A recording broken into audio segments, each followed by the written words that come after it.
તો અનાકપલ્લીમાં ટાટાનગર એર્નાકુલમ ટ્રેનમાં લાગી છે ભીષણ આગ અને વહેલી સવારે B1 ડબ્બામાંથી આગ લાગતા અફરાતફરી સર્જાઈ હતી.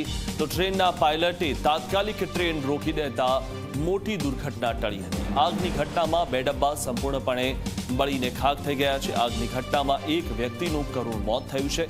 બાકીના તમામ મુસાફરોને સુરક્ષિત રીતે બહાર કાઢી લેવામાં આવ્યા હતા. ત્યારે આગ લાગવાનું કારણ હાલ અકબંધ છે. રેલવે વિભાગના અધિકારીઓએ તપાસનો ધમધમાટ શરૂ કર્યો છે. આગ લાગવાની ઘટના બાદ અનેક ટ્રેનોને રોકી દેવામાં આવી હતી.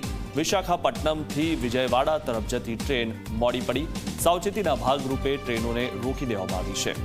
અનાકપલ્લી, વિશાખાપટ્ટનમ અને તુની રેલવે સ્ટેશન પર રોકી દેવાઈ ટ્રેન. ત્યારે આ ડબ્બામાં આગ લાગી હતી અને કઈ રીતે આગ લાગી તે જાણી શકાયું નથી, પરંતુ દુર્ઘટનામાં એક વ્યક્તિનું મોત થયું છે. બાકીના જે મુસાફરો હતા તેમને બચાવી લેવામાં આવ્યા છે, તેમને બહાર કાઢી લેવામાં આવ્યા હતા. ઘટનામાં 2 ડબ્બા સંપૂર્ણપણે બળીને ખાખ થઈ ગયા છે.